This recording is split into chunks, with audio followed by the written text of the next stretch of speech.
नमस्कार शिक्षक साथियों, बिहार विशेष शिक्षक चैनल के अनमोल पेशकश शिक्षा संवाद के एक और फ्रेश एपिसोड में आप सभी शिक्षक साथियों का तहे दिल से स्वागत है।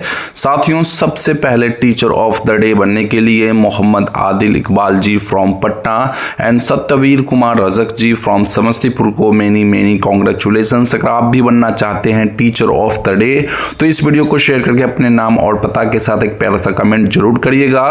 खबरों की सिलसिला स्टार्ट करें तो पहली बड़ी खबर, वेतन के लिए टिप्पणी करने वाले शिक्षकों से सो कॉज। शिक्षा विभाग ने निजी व्हाट्सएप ग्रुप में वेतन न मिलने को लेकर असंतोष जताने वाले शिक्षकों पर सख्ती दिखाते हुए सो कॉज नोटिस जारी किए हैं। विभाग की निगरानी में आए स्क्रीनशॉट्स के आधार पर पिछले एक माह में पटना जिले में ऐसे 5 मामले सामने आए जिनमें शिक्षकों से स्पष्टीकरण मांगा गया। हाल ही में विक्रम प्रखंड के एक प्राथमिक विद्यालय के प्रधान शिक्षक को योगदान के बाद वेतन न मिलने के बाद ग्रुप में साझा करने पर नोटिस मिला, जबकि इससे पहले 12 नवंबर को खुशरूपुर के एक शिक्षक को भी इसी कारण शो कॉज किया गया था।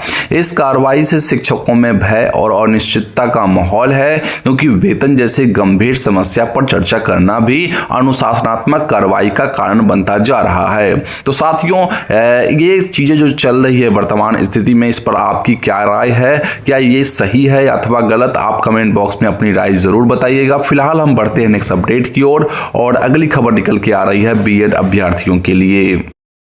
बीएड अभ्यर्थी भी टीजीटी पीजीटी पदों के लिए पात्र। जी हां शिक्षक बंधुओं, दिल्ली उच्च न्यायालय ने शिक्षक भर्ती से जुड़े अहम फैसले में स्पष्ट किया है कि न्यायमूर्ति नवीन चावला और न्यायमूर्ति सौरभ बनर्जी की पीठ ने दिल्ली सरकार और DSSB की याचिकाएं खारिज करते हुए कैट के आदेश को बरकरार रखा, जिसमें बीएड स्पेशल एजुकेशन डिग्री धारकों को टीजीटी अथवा पीजीटी सामान्य विषय पदों के लिए पात्र माना गया था।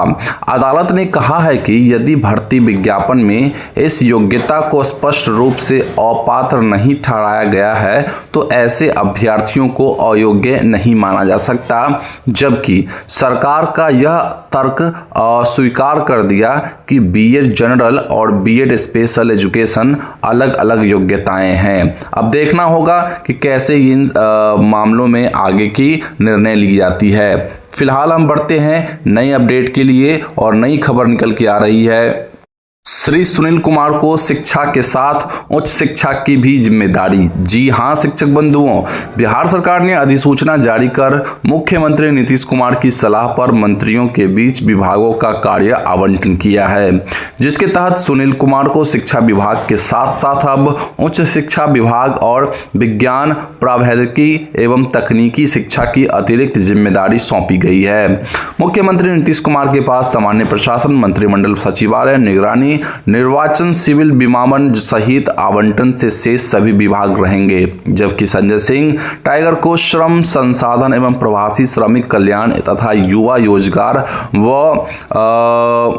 रोजगार एवं कौशल विकास, अरुण शंकर प्रसाद को पर्यटन और कला संस्कृति तथा सुरेंद्र मेहता को डेयरी, मत्स्य एवं पशुपालन संसाधन विभाग दिया गया है। तो ये कुछ नई आवंटन है जो कि कल हुई थी। साथियों, इसी के साथ बढ़ते हैं नेक्स्ट अपडेट की ओर और अगली खबर जो निकल के आ रही है साथियों, शिक्षकों की हाजिरी के हवाले से अपडेट है। बिहार में शिक्षकों की हाजिरी में पकड़ी गई जालसाजी। बिहार के सरकारी स्कूलों में ई शिक्षा कोष पोर्टल के माध्यम से दर्ज की जा रही उपस्थिति में बड़े पैमाने पर फर्जीवाड़ा सामने आया है, जहां कई शिक्षक बिना विद्यालय गए ही फोटो भेजकर अपनी हाजिरी बनवा रहे थे और इसमें कर्मचारियों व प्रधान अध्यापकों की मिली भगत भी पाई गई है। बक्सर हो, छपरा हो, अरवल, जहानाबाद, शेखपुरा, नवादा, गया, किशनगंज, पूर्णिया, जमुई, मुंगेर, मधुबनी, पूर्वी व पश्चिमी चंपारण और दरभंगा सहित कई जिलों में ऐसे सैकड़ों मामले उजागर हुए हैं। तकनीकी खामियों का लाभ उठाकर व्हाट्सएप से भेजी गई तस्वीरों को विद्यालय आईडी से अपलोड किया गया, जिसके बाद शिक्षा विभाग ने जिला शिक्षा पदाधिकारियों को जांच के आदेश दिए हैं और दोषी शिक्षकों, कर्मचारियों व प्रधान अध्यापकों पर सख्त कार्रवाई की तैयारी की जा रही है। इसी के साथ बढ़ते हैं नेक्स्ट अपडेट अपडेट की ओर। और अगली खबर निकल के आ रही है साथियों ट्रांसफर के हवाले से, बड़ी खबर, बहुत इंपॉर्टेंट खबर, चलिए इसे जान लेते हैं हम। बिहार के शिक्षकों को मनचाहा ट्रांसफर भी दिलाने का झांसा है। साथियों मैं आपको बताना चाहूंगा कि जिला शिक्षा पदाधिकारी सुपौल ने आदेश जारी कर सभी शिक्षकों को आगाह किया है कि अंतर जिला स्थानांतरण के नाम पर शरारती तत्वों द्वारा मनचाहा प्रखंड या विद्यालय दिलाने का झांसा दिलाया जा रहा है।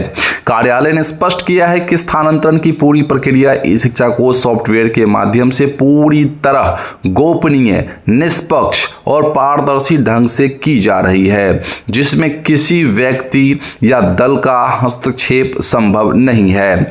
इसलिए शिक्षक किसी भी प्रकार के प्रलोभन, अफवाह या अनावश्यक आग्रह में न पड़े और प्रखंड अथवा विद्यालय आवंटन को लेकर अपना व कार्यालय का समय व्यर्थ न करे। तो साथियों इस चीज को आप सभी साथी ध्यान रखेंगे, अपना पैसा व्यर्थ में न देंगे और ट्रांसफर का जो दिलासा आपको दिला रहे हैं उससे बच के रहे।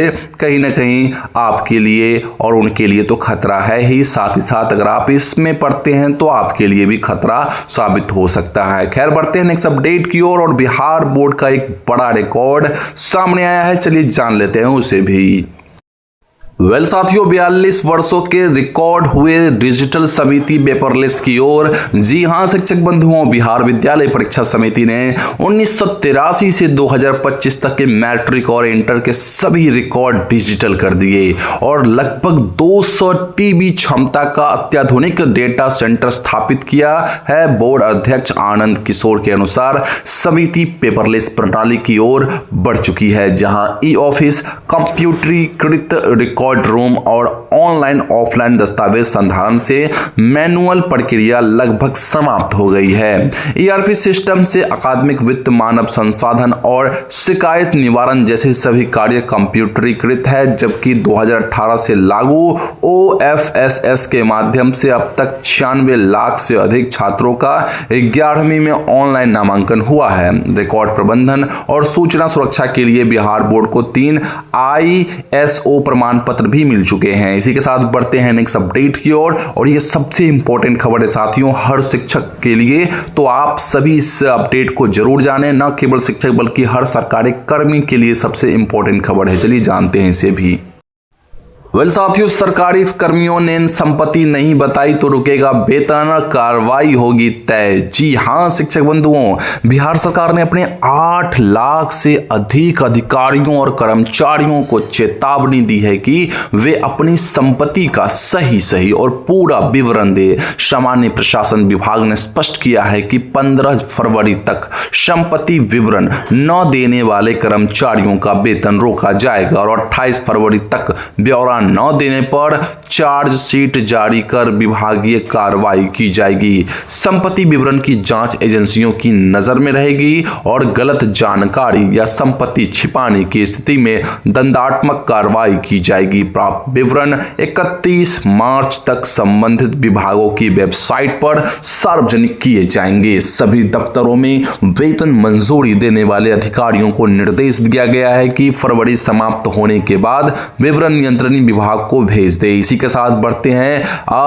बहुत ही इंपॉर्टेंट अपडेट एक और निकल के आ रही है साथियों, चलिए जानते हैं उस अपडेट को भी और उसके बाद हम एंड करेंगे आज की इस वीडियो को। चलिए जानते हैं उस खबर को।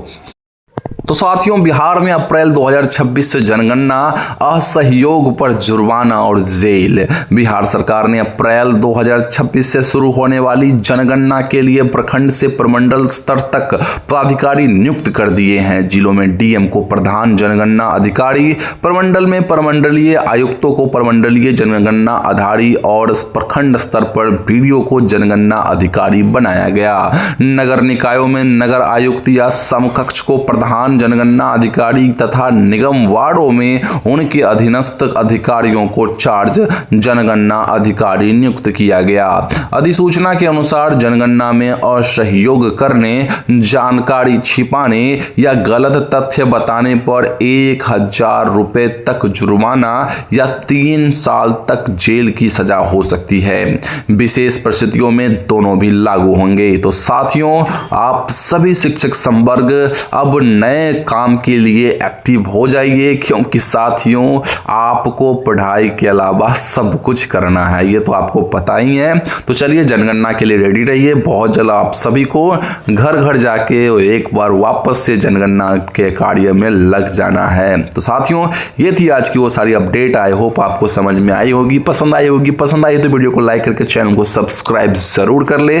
साथ ही साथ मिलते हैं आपसे अगले वीडियो में, तब तक के लिए बने रहिए चैनल के साथ। जय हिंद।